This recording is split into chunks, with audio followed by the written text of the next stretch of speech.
Hey everybody, in this video tutorial I'm going to show you how to contact Dropbox support.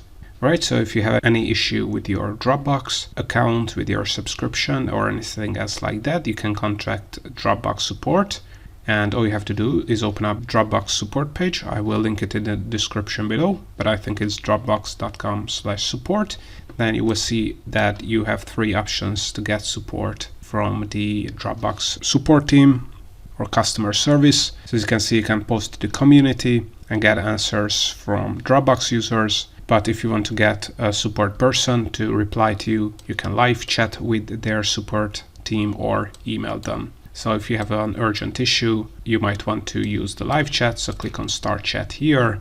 As you can see, you can chat with Dropbox support team in multiple languages. So Japanese, Spanish, Portuguese, French, German, and of course English. So in this case, let's select English and chat now. And as you can see, this chat window will open up and you're going to be able to chat with Dropbox support team. So now this is how you can contact Dropbox support. Besides getting support here, you can also check out my tutorials on Dropbox and get support from my videos. But all know this is how you can contact Dropbox support and customer service.